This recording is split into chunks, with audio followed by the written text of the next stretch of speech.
ಎಲ್ಲರಿಗೂ ನಮಸ್ಕಾರ. BA 5ನೇ ಸೆಮಿಸ್ಟರ್ನಲ್ಲಿ ಬರುವ ಕಡ್ಡಾಯ ಪತ್ರಿಕೆಯಾದ ಸಾರ್ವಜನಿಕ ಆಡಳಿತ ಅಥವಾ ಪಬ್ಲಿಕ್ ಅಡ್ಮಿನಿಸ್ಟ್ರೇಷನ್, ಸಾರ್ವಜನಿಕ ಆಡಳಿತದಲ್ಲಿ ಬರುವ 3ನೇ ಅಧ್ಯಾಯವಾದ ಸಿಬ್ಬಂದಿ ಆಡಳಿತ ಅಥವಾ ಪರ್ಸನಲ್ ಅಡ್ಮಿನಿಸ್ಟ್ರೇಷನ್. ಇಲ್ಲಿ ನಾನು ತರಬೇತಿ ಅಥವಾ ಟ್ರೈನಿಂಗ್ ಬಗ್ಗೆ ಸಂಕ್ಷಿಪ್ತವಾಗಿ ಹೇಳಲಿದ್ದೇನೆ. Dear students, training is very important for the administration.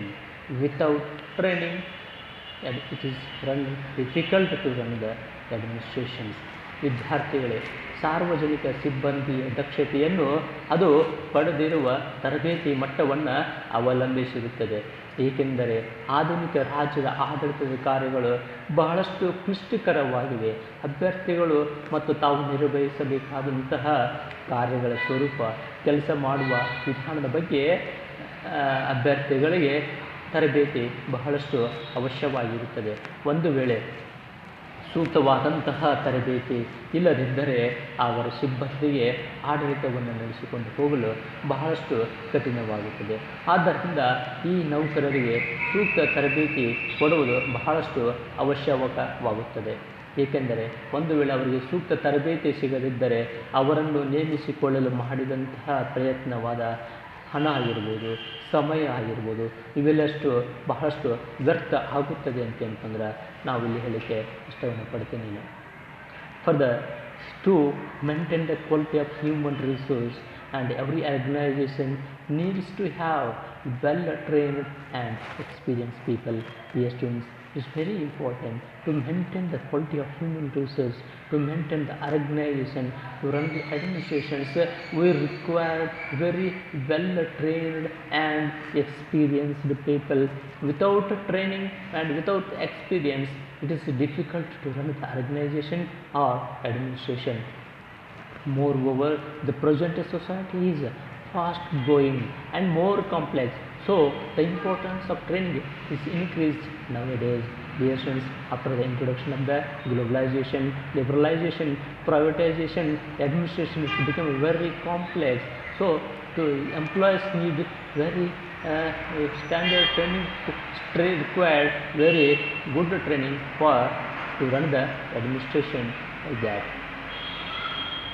And the importance of training is that most important aspect of the public administration. ನೇಮಕಾತಿಯು ಇದು ಸಾರ್ವಜನಿಕ ಆಡಳಿತದಲ್ಲಿ ಬಹಳಷ್ಟು ಅವಶ್ಯಕತೆ, ತರಬೇತಿ ಬಹಳಷ್ಟು ಅವಶ್ಯಕತೆ ಏನಂತಂದ್ರೆ ಪಡೆದುಕೊಂಡಿದೆ ಅಂತ ಹೇಳ್ಬೋದು.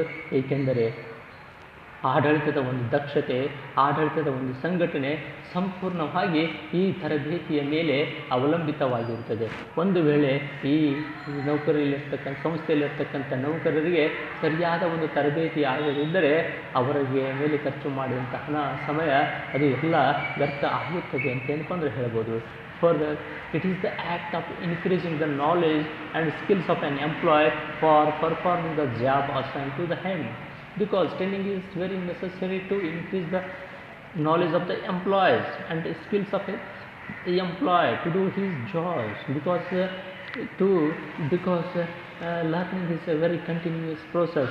ಆಡಳಿತದಲ್ಲಿ ಪ್ರತಿದಿನ ಹೊಸ ಹೊಸ ಸಮಸ್ಯೆಗಳು ಉದ್ಭವವಾಗುತ್ತಿದ್ದಾವೆ, ಹೊಸ ಹೊಸ ವಿಚಾರಗಳು, ಸಂಗತಿಗಳು ಬರ್ತಾ ಇರ್ತವೆ.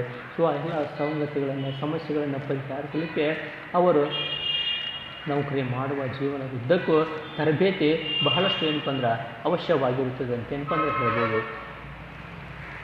ಇಲ್ಲಿ ಕೆಲವೊಂದಿಷ್ಟು ನಾವು ಡೆಫಿನಿಷನ್ಸನ್ನು, ವ್ಯಾಖ್ಯೆಗಳನ್ನು ಕೂಡ ಏನಪ್ಪಂದ್ರೆ ಹೇಳ್ಬೋದು.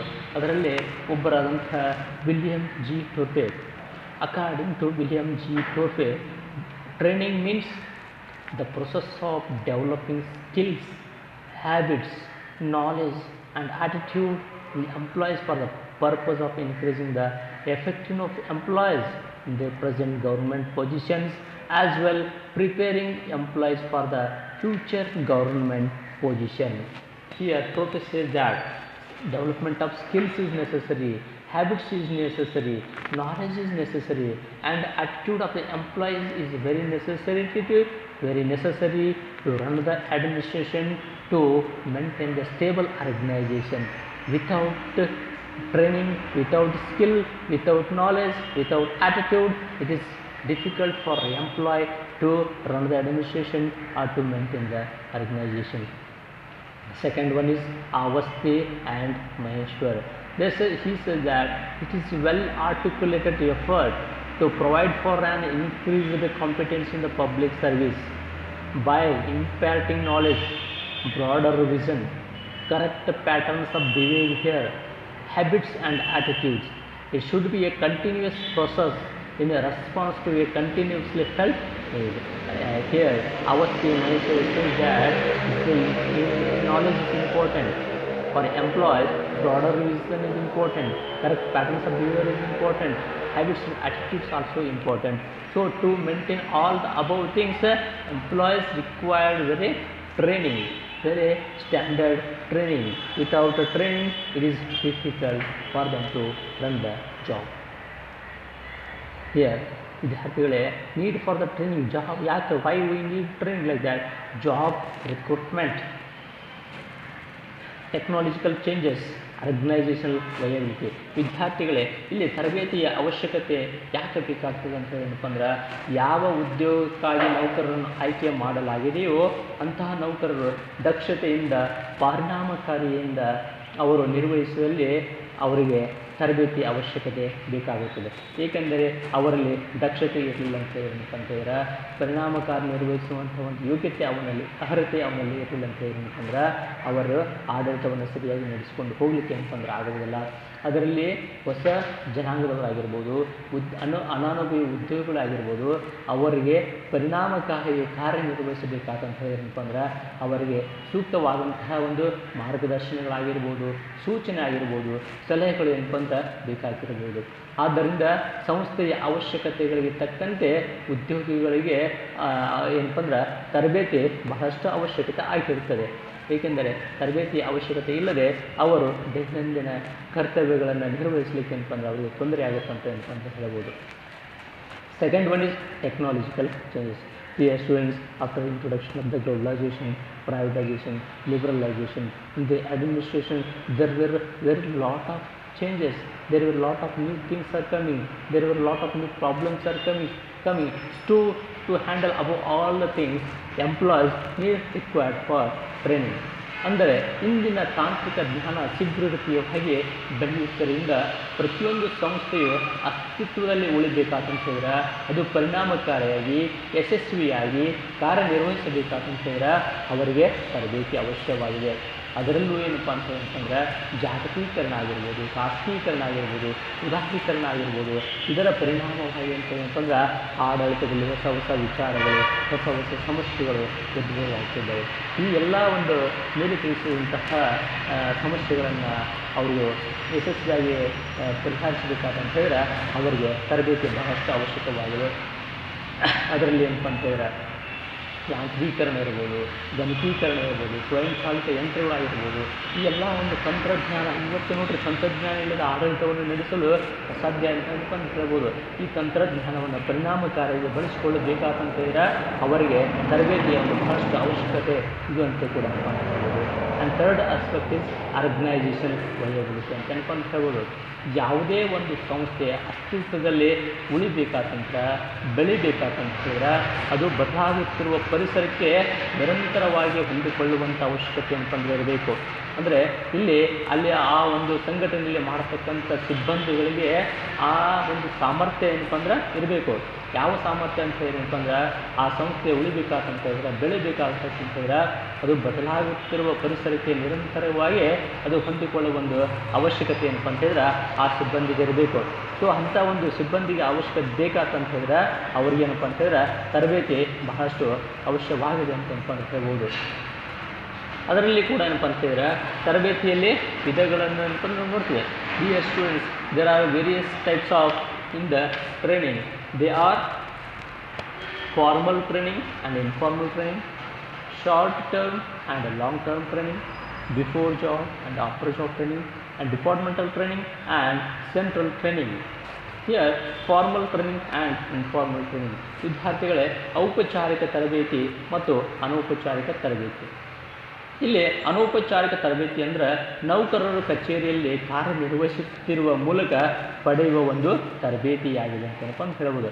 ಅಂದರೆ ಇಲ್ಲಿ ನೌಕರರು ಏನಪ್ಪ ಅಂದರೆ ದಿನನಿತ್ಯ ಅವ್ರ ಕಚೇರಿಯಲ್ಲಿ ಏನಪ್ಪ ಅಂದರೆ ಸೇವೆಯನ್ನು ಸಲ್ಲಿಸ್ತಿರ್ತಾರೆ. ಸೇವೆಯನ್ನು ಸಲ್ಲಿಸತಕ್ಕಂಥ ಅವರ ಹಿರಿಯರ ಅನುಭವದಿಂದ ಕಾರ್ಯಾಚರಣೆಯ ಮೂಲಕ ಏನಪ್ಪ ಅಂತ ಹೇಳಿದ್ರೆ ಹೊಸ ಹೊಸ ಕಚೇರಿಯ ಕಾರ್ಯಗಳನ್ನು ಅವರು ಏನಪ್ಪ ಅಂದರೆ ಪಡಿತಿರ್ತಾರೆ. ಇದನ್ನು ಅನೌಪಚಾರಿಕ ತರಬೇತಿ ಅಂತೇಳಿ ಏನಪ್ಪ ಅಂದರೆ ಕರೀತಾರೆ. ದಿನನಿತ್ಯದ ಕೆಲಸಗಳನ್ನು ಮಾಡುವಾಗ ಹಿರಿಯ ಮತ್ತು ಕಿರಿಯ ಉದ್ಯೋಗಗಳ ನಡುವೆ ಉಂಟಾಗುವ ಸಂಪರ್ಕ ಸಮ್ಮೇಳನಗಳು, ವಾರ್ತಾಪತ್ರಿಕೆಗಳು, ಸಂಸ್ಥೆಯ ಪ್ರಕಟಣೆಗಳು, ಸಿಬ್ಬಂದಿ ವಾರ್ತಾಪತ್ರಿಕೆಗಳು ಇವೆಲ್ಲ ಏನಪ್ಪ ಅಂದ್ರೆ ಅವರಿಗೆ ಗೊತ್ತಾಗ್ತಿರ್ತಾವೆ. ಆಮೇಲೆ ಹಿರಿಯ ಅಧಿಕಾರಿಗಳು ಏನಪ್ಪ ಅಂತ ಹೇಳಿದ್ರೆ ಹಿರಿಯ ಅಧಿಕಾರಿಗಳಿಗೆ ಮಾರ್ಗದರ್ಶನವನ್ನು ಏನಪ್ಪ ಅಂದ್ರೆ ಇಡ್ತಿರ್ತಾರೆ. ಸೊ ಈ ರೀತಿ ಅನೌಪಚಾರಿಕವಾಗಿ ಪ್ರತಿನಿತ್ಯ ಅವರು ತರಬೇತಿ ಏನಪ್ಪ ಅಂದ್ರೆ ಪಡಿತಿರ್ತಾರೆ. ಎರಡನೇದಾಗಿ ಏನಪ್ಪ ಅಂತ ಹೇಳಿದ್ರೆ ಫಾರ್ಮಲ್ ಟ್ರೈನಿಂಗ್ ಅಥವಾ ಔಪಚಾರಿಕ ತರಬೇತಿ ಅಂತ ಹೇಳಿ. ಇಲ್ಲಿ ಔಪಚಾರಿಕ ತರಬೇತಿಯಲ್ಲಿ ನೌಕರರು ಕಾರ್ಯನಿರ್ವಹಿಸಬೇಕಾದ ರೀತಿಯನ್ನು ಜಾಗರೂಕತೆಯಿಂದ ಪೂರ್ವಭಾವಿಯಾಗಿ ಸಿದ್ಧಪಡಿಸಿದಂಥ ಮತ್ತು ಕ್ರಮಬದ್ಧವಾದ ಯೋಜನೆಗಳಿಂದ ಪಡೆದು ನೌಕರರು ಕಾರ್ಯನಿರ್ವಹಿಸುವುದನ್ನು ನಾವು ಔಪಚಾರಿಕ ತರಬೇತಿ ಅಂತ ಏನಪ್ಪ ಅಂದರೆ ಕರಿತೀವಿ. ಇಲ್ಲಿ ನೌಕರರಿಗೆ ಏನಪ್ಪ ಅಂತ ಹೇಳಿದ್ರೆ ಮೊದಲೇ ಪೂರ್ವಭಾವಿಯಾಗಿ ಅವರಿಗೆ ಯಾವ ರೀತಿ ತರಬೇತಿಯನ್ನು ಕೊಡಬೇಕು, ಅವರು ಯಾವ ರೀತಿ ಯೋಜನೆಗಳನ್ನು ನಿರೂಪಿಸಲಿಕ್ಕೆ ಅವರಿಗೆ ಅವಕಾಶವನ್ನು ಒದಗಿಸಬೇಕು ಅನ್ನೋದ್ರ ಮೊದಲೇ ಏನಪ್ಪ ಅಂದರೆ ಇಲ್ಲಿ ನಿರ್ಧರಿಸಲಾಗುತ್ತದೆ.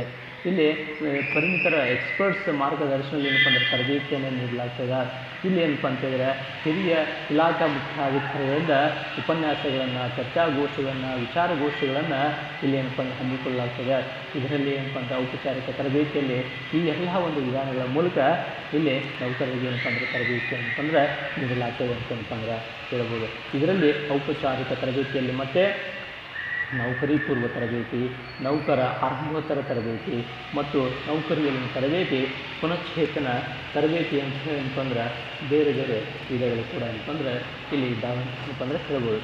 ಎರಡನೇದಾಗಿ ಏನಂತ ಏನಪ್ಪ ಅಂದ್ರೆ short term and long term training. It means the training is also some training is very short period. It means for only 1 week or 2 weeks, and some trainings need 1 year or 2 years like that. For example, for clerical post they need very short term. For long term like that, IAS officers and KIS officers they require at least 1 year or 2 years training like that. ಅಂದರೆ ವಿದ್ಯಾರ್ಥಿಗಳೇ ಕೆಲವು ತರಬೇತಿಗಳು ಏನಪ್ಪ ಅಂತ ಹೇಳಿದ್ರೆ ಕಡಿಮೆ ಅವಧಿ ಇದ್ದಿರ್ತವೆ, ಇನ್ನೊಂದಿಷ್ಟು ತರಬೇತಿಗಳು ಏನಪ್ಪ ಅಂತ ಹೇಳಿದ್ರೆ ಬಹಳಷ್ಟು ದೀರ್ಘ ಅವಧಿಯ ತರಬೇತಿಗಳು ಇರ್ತಾವಂತ ಏನಪ್ಪ ಅಂತ ಹೇಳ್ಬೋದು. ಇಲ್ಲಿ ಕಡಿಮೆ ಅವಧಿಯ ತರಬೇತಿಗಳು 1 ವಾರ ಅಥವಾ 15 ದಿವಸದ ತರಬೇತಿಗಳು ಏನಪ್ಪ ಅಂತ ಹೊಂದಿರ್ತೈತಿ. ಇಲ್ಲಿ ದೀರ್ಘಾವಧಿಯ ತರಬೇತಿಗಳು ಏನಪ್ಪ ಅಂದ್ರೆ 1 ವರ್ಷ ಅಥವಾ 2 ವರ್ಷದ ತರಬೇತಿಯನ್ನು ಏನಪ್ಪ ಅಂದ್ರೆ ಕೊಡಲಾಗ್ತದೆ ಅಂತ ಹೇಳ್ಬೋದು. ಇನ್ನು third one is before job and after job training. ಅಂದರೆ ಬಿಫೋರ್ ಜಾಬ್ ಅಂತ ಹೇಳಿದ್ರಪ್ಪ ಅಂದರೆ ಈಗಾಗಲೇ ಶಾಲಾ ಕಾಲೇಜುಗಳ ಹಂತದಲ್ಲಿ ಅವರಿಗೆ ಯಾವುದಾದ್ರೂ ಒಂದು ನೌಕರಿ ಬಗ್ಗೆ ಹುದ್ದೆಯ ಬಗ್ಗೆ ಅವರಿಗೆ ದಿನನಿತ್ಯವಾಗಿ ಏನಪ್ಪ ಅಂದ್ರೆ ಮಾರ್ಗದರ್ಶನ ತರಬೇತಿಯನ್ನು ಏನಪ್ಪ ಅಂದ್ರೆ ನೀಡಲಾಗ್ತದೆ ಏನಪ್ಪ ಅಂತ ಹೇಳ್ಬೋದು. ಆಫ್ಟರ್ ಜಾಬ್ ಅಂತ ಏನಪ್ಪ ಅಂದ್ರೆ ಸರ್ಕಾರಿ ಸೇವೆಯನ್ನು ಸೇರಿದ ನಂತರ ಇಲ್ಲಿ ಅವರಿಗೆ ತರಬೇತಿಯನ್ನು ಏನಪ್ಪ ಅಂದ್ರೆ ಕೊಡಲಾಗ್ತದೆ. ಏಕೆಂತ ಹೇಳಿದ್ರೆ ಏನಪ್ಪ ಅಂದ್ರೆ ಸರ್ಕಾರಿ ಸೇರಿದ ನಂತರ ಆಡಳಿತ ನಿರ್ವಹಿಸಬೇಕಾದರೆ ಅವರಿಗೆ ತರಬೇತಿ ಅವಶ್ಯಕತೆ ಏನಪ್ಪ ಆಗಿರ್ತದೆ ಅಂತೇನಪ್ಪ ಅಂತ ಹೇಳ್ಬೋದು. Here last one is departmental and central training ಅಂತ ಏನಪ್ಪ ಅಂದ್ರೆ ಹೇಳ್ಬೋದು. ಇಲ್ಲಿ ಡಿಪಾರ್ಟ್ಮೆಂಟಲ್ ಟ್ರೈನಿಂಗ್ ಅಂತ ಏನಪ್ಪ ಅಂದ್ರೆ ಆಯಾ ಇಲಾಖೆಯವರೇ ತನ್ನ ಇಲಾಖೆಗೆ ನೇಮಕ ಹೊಂದುವಂಥ ಅಭ್ಯರ್ಥಿಗಳಿಗೆ ಸಂಬಂಧಿಸಿದ ಇಲಾಖೆ ಏನಪ್ಪ ಅಂದ್ರೆ ತನ್ನ ಅಗತ್ಯತೆ ಅನುಕೂಲಕ್ಕೆ ತಕ್ಕಂತೆ ಏನಪ್ಪ ಅಂತ ಹೇಳಿದ್ರೆ ಅದು ತರಬೇತಿಯನ್ನು ಏನಪ್ಪ ಅಂದ್ರೆ ನೀಡಲಾಗ್ತದೆ. ಉದಾಹರಣೆಗೆ ಏನಪ್ಪ ಅಂದ್ರೆ ಪೊಲೀಸ್ ತರಬೇತಿ ಶಾಲೆ ಇರ್ಬೋದು. ಆಮೇಲೆ ಕೇಂದ್ರೀಯ ತರಬೇತಿ ಅಂತ ಏನಪ್ಪ ಅಂದ್ರೆ ಇಲ್ಲಿ ಕೇಂದ್ರೀಯ ಸಂಸ್ಥೆಯನ್ನು ತರಬೇತಿ ನೀಡಿದ ಕೇಂದ್ರೀಯ ತರಬೇತಿ ಅಂತ ಏನಪ್ಪ ಅಂತ ಕರೀತಾರೆ. ಇಲ್ಲಿ ಉದಾಹರಣೆಗೆ ಏನಪ್ಪ ಅಂದ್ರೆ ಈ IAS ಅಭ್ಯರ್ಥಿಗಳಿಗೆ ಮುಸ್ಸೂರಿಯಲ್ಲಿ ಏನಪ್ಪ ಅಂದ್ರೆ ಲಾಲ್ ಬಹದ್ದೂರ್ ಶಾಸ್ತ್ರಿ ಅಕಾಡೆಮಿಯಲ್ಲಿ ತರಬೇತಿಯನ್ನು ನೀಡ್ತಾರೆ. ಅದೇ ರೀತಿ ಸರ್ದಾರ್ ವಲ್ಲಭಾಯ್ ಪಟೇಲ್ ಅಕಾಡೆಮಿಯಲ್ಲಿ ಏನಪ್ಪ ಅಂತ ಹೇಳಿದ್ರೆ ಇಂಡಿಯನ್ ಪೊಲೀಸ್ ಸರ್ವಿಸ್ ಬಗ್ಗೆ ಏನಪ್ಪ ಅಂದ್ರೆ ತರಬೇತಿಯನ್ನು ನೀಡ್ತಾರೆ. ಸೊ ಈ ರೀತಿಯಾಗಿ ತರಬೇತಿಯನ್ನು 4 ವಿಧಗಳಾಗಿ ಏನಪ್ಪ ಅಂದ್ರೆ ಹೇಳಲಾಗಿದೆ. ಇನ್ನು ತರಬೇತಿಯಲ್ಲಿ ಅನೇಕ ವಿಧಾನಗಳನ್ನು ಬಳಸಲಾಗ್ತದೆ. The students for giving training will be provided with various techniques.